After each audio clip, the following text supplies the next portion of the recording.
Hey Frag fam, Corbin here again from Northwest Scent. So I have a few important announcements, so please do not skip this portion of the video. I will keep this as brief as I can. We just crossed 1,000 subscribers, which is a huge milestone for me. I never expected to hit this, let alone within 4 months of creating my channel. So from the bottom of my heart, thank you. And I know seemingly all YouTubers say this when they hit a certain milestone, but we honestly do mean it. So I really appreciate that. We're gonna be doing a 1,000 subscribers special video. So be sure to go vote in a poll that I created on my Facebook fragrance group, which I will put a picture of the name of the group on screen. I will also put a link in the description below. Again, if you're watching these videos and you're subscribed to me, please go join the group. We have lots of cool discussions over there. And like I said, we have a poll going on for you guys to vote on which topic you guys wanna see. So as far as the topic of this video, this is gonna be my weekly fragrance haul. Now, this is a series I created a couple of months ago. Basically, this is where I go over the fragrances I acquired for the previous week. However, in this case, since I didn't get too many fragrances 2 weeks ago, I was not able to create a video last week for this. So this is gonna be the fragrances I've acquired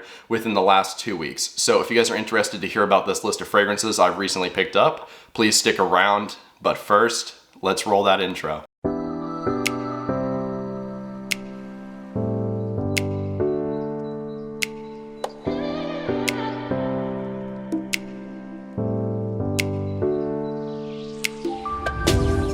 All right, welcome back. So like I said in the intro, my weekly fragrance haul, this is week number 5, I believe. Now these are the fragrances, like I said, I've acquired over the last 2 weeks. We're gonna go in the order roughly of how I acquired them, although this is not perfect. I'm just trying to remember from the best of my abilities. So with that out of the way, let's jump into the first fragrance. And starting the list off with the first fragrance that I picked up, it is this one from Paco Rabanne. This is Pure XS. Man, look at that reflection. It's like all blacked out right there. Anyway, so this is honestly a fragrance I was a little bit underwhelmed by, not because I think it's a bad fragrance, but it does not quite smell how I expected it to. I think a lot of people compare this to like Coca-Cola or root beer, you know, kind of like this fizzy soda smelling fragrance.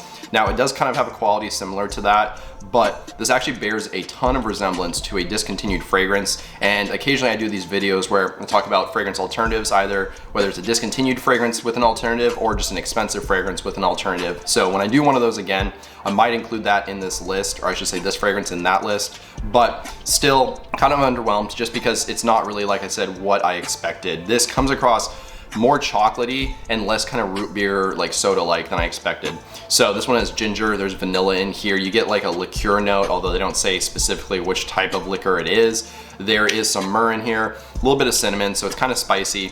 But like I said, it gives me almost this chocolatey smell. And the fragrance that this actually smells fairly similar to is Givenchy Play Intense, the discontinued fragrance. I do actually think that is a better version of this fragrance.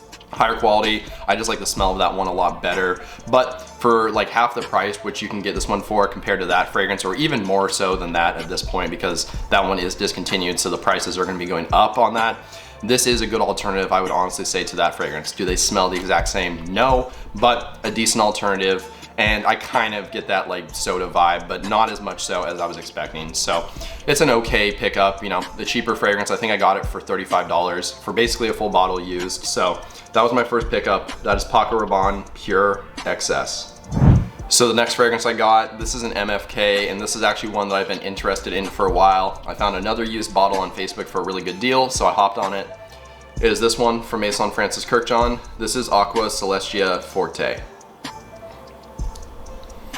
And this, honestly, when I first got it, I actually smelled the atomizer before spraying it, and I was kind of scared at first. This came across very floral, kind of had this powdery nature from the atomizer, and I know that, you know, fragrance is technically genderless. You can't really assign notes to a specific gender, but to me personally, this one did come across fairly feminine from the atomizer, but once I sprayed it on, it kind of opened up and was a lot more citrusy and a little bit sweet and tart with like that floral background. There's a little bit of this herbaceous quality in here as well. So I think on the skin, it smells a lot better than from the atomizer. It smells good regardless, but it just smells like something that I could wear more easily when I actually sprayed it on compared to when I smelled it from the atomizer. So this one has lime and lemon as top notes. There's a little bit of petitgrain in here, giving you that herbaceous quality I was talking about. It almost adds this soapiness in a way. And then there are some florals like lily of the valley, jasmine, and hedione. You get a nice kind of musky base in this fragrance. So it's just a light citrusy floral herbaceous fragrance. It smells very pleasant though. I really like this one a lot. This is like the type of fragrance where you can spray it on super heavy and not worry about it because it has this light, kind of airy nature. Fantastic smelling fresh fragrance from this house. I'm really glad I have this one in my collection. So again, from MFK, that is Aqua Celestia Forte.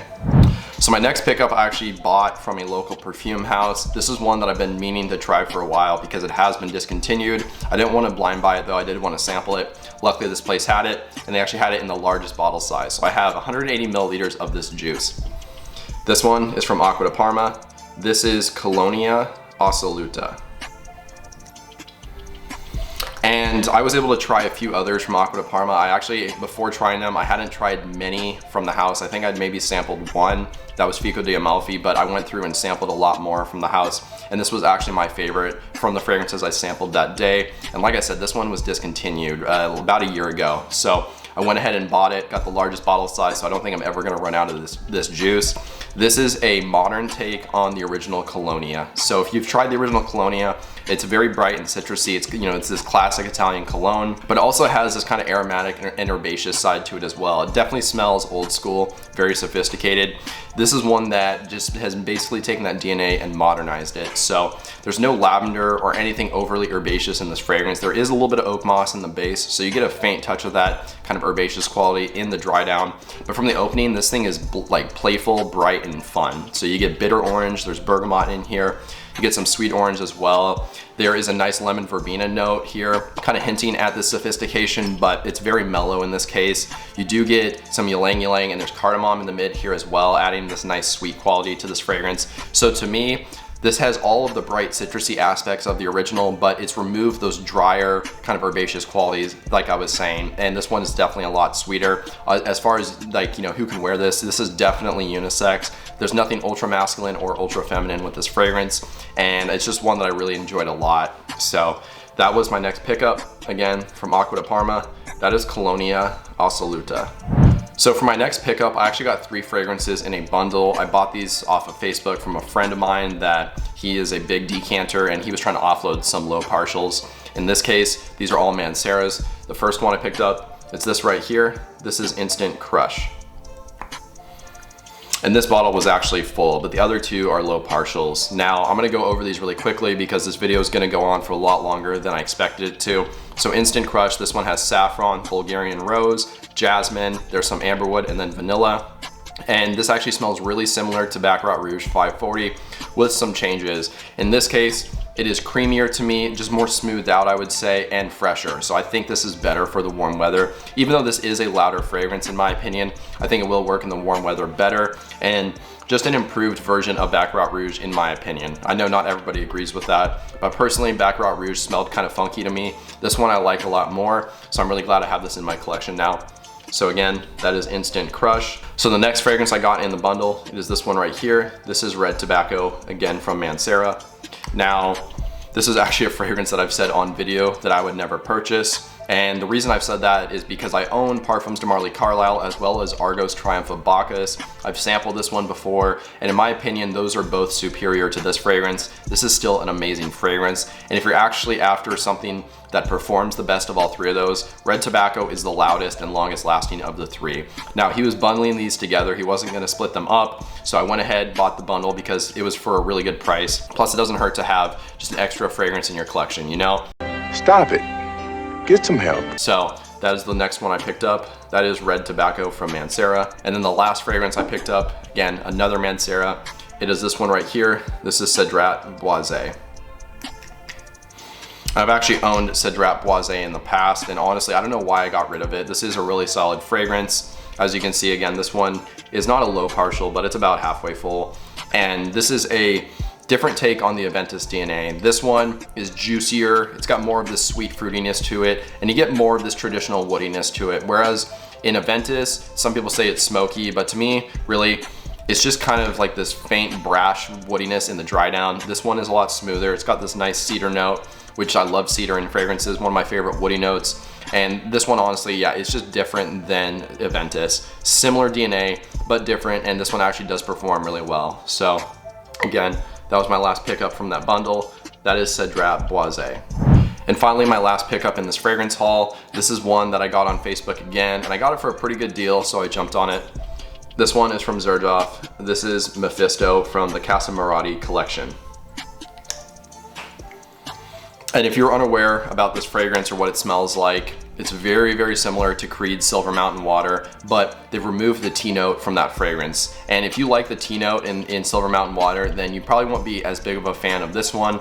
In my case, I normally like tea in fragrances, but in Silver Mountain Water, it comes across inky. It almost has like this pen ink smell to it, and I just couldn't get behind it, so I ended up getting rid of that fragrance. Again, this one is very similar, but they've removed that inkiness. This one, to me, there's more of an emphasis on the citruses and kind of this creamy sandalwood dry down with this muskiness. This smells really fantastic. If you don't like Silver Mountain Water as well, for the same reasons as me, you don't like that inkiness, look into Mephisto. It smells amazing like that one, just with the inkiness removed. You know, there's lots of good qualities in Silver Mountain Water, which I can say, but again, that one aspect, that inkiness, I'm not a fan of. This smells like that fragrance without it. So again, the final pickup of the week, that is XerJoff's CMRRA Mephisto. Well, there you guys go. That was my weekly fragrance haul, episode 5. I hope you guys enjoyed this video, and if you did, I would really appreciate dropping a like just to show your support, and then that way more people can see my videos on YouTube. Additionally, if you want to write a comment, maybe just let me know your thoughts, as well as some new video ideas or topics, that would be great too. And since you're down there doing all that stuff, if you've not already, if you could hit the subscribe button and then the bell notification, that would be amazing. That way you stay up to date on new videos whenever they get released going forward. But with all that out of the way, that's all I really have for you guys today. So I hope you have a good one. Stay healthy, stay wealthy, and smell great.